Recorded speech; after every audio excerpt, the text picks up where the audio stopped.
c'est une certitude. Très beau tir de Maxime Gilbert. La gamelle.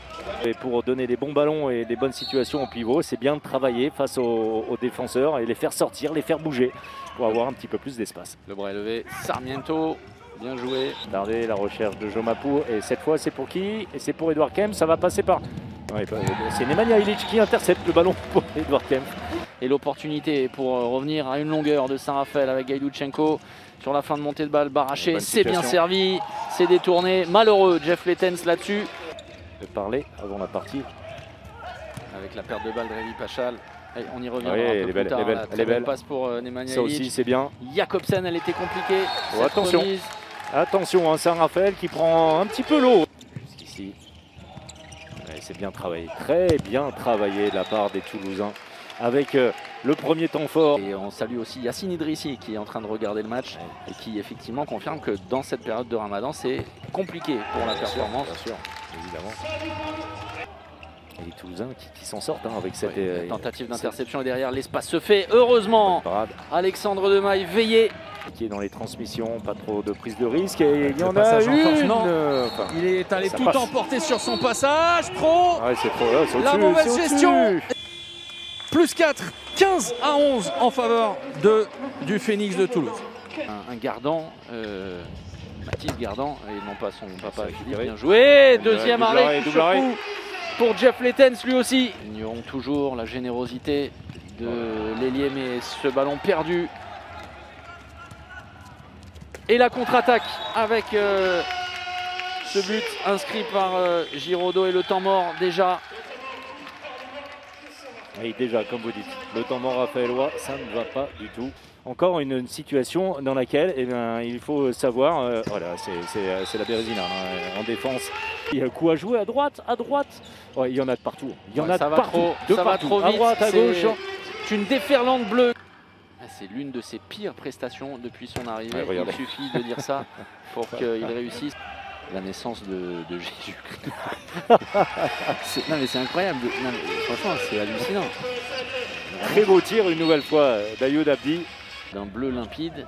Attention à ce que les nuages ne viennent pas assombrir. Et encore le troisième. Cet horizon. Gilbert, double croisé, c'est pour Abdi. Et ça rentre encore une fois. Très belle entrée, hein, vraiment d'Abdi. Alors tranquillement, la main sur le match. Dès les premiers instants, les Toulousains. Et voilà, Maxime Gilbert qui marque le 31e but. On va en terminer avec cet écart qui sera finalement et ce symbole avec ce dernier ballon perdu.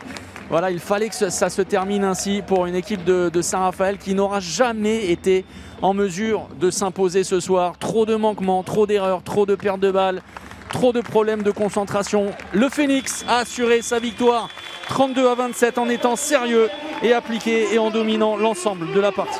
Chaque match et puis 3 matchs on démarre bien et deuxième mi-temps on craque peut-être mentalement et physiquement et là on a mal démarré, beaucoup de pertes de balles donc là c'est un non-match, on peut s'en prendre qu'à nous-mêmes. Là je pense que ça va un peu gueuler dans les vestiaires parce qu'à un moment donné il faut se dire les choses et je pense que voilà, c'est un match qui est, voilà, on est passé à travers et voilà, on va se faire engueuler même si le président nous engueule, je pense que ça serait normal. Parce que là, franchement, vraiment déçu de la prestation de tout le monde. On ne peut pas dire qu'il y a un joueur qui est sorti du lot sur le match, donc tu vois, pour te dire, donc c'est triste, voilà. Donc c'est pas un beau Saint-Raph et c'est pas bien pour la suite, voilà. Il y a la trêve qui arrive, alors j'espère que ça va faire du bien ou pas, mais on était sur des bonnes bases avant le Covid. Et après le Covid, ça devient la catastrophe de plus en plus, donc voilà.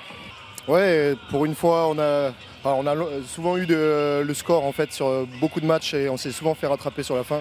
Là, pour une fois, c'est bien, on a réussi à garder cet écart. Voilà, mais je pense que ça s'est bien goupillé sur notre défense là, en première mi-temps avec des montées de balles qu'on a su exploiter et qui nous ont fait vraiment du bien. Voilà, en deuxième mi-temps, ça a été un peu plus haché. Mais oui, c'est une satisfaction. Avant la trêve, là, c'est bien de finir sur une bonne note. Alors, c'est incroyable hein, comme on passe des montagnes russes d'une idée peut-être du maintien. En tout cas, c'était une réalité pour le Phoenix avec une série formidable. Alors, même s'il y a eu cette défaite à Paris, ce match nul frustrant face à Nantes, mais là, vous pouvez désormais basculer et penser clairement à l'Europe aussi. Oui, clairement, on a parlé de maintien en fait en janvier. Parce qu'on n'était vraiment pas très bien. Bon, après, on avait beaucoup de matchs de retard qu'on a rattrapé. Là aussi, c'est un peu illisible le championnat, mais effectivement, on a des matchs d'avance. Mais oui, clairement, là, on va essayer de rester sur un guet-apens peut-être pour essayer de grappiller des places sur la fin. Voilà, mais pour l'instant, on a pris des bons points là, sur les derniers mois et c'est que encourageant pour la fin.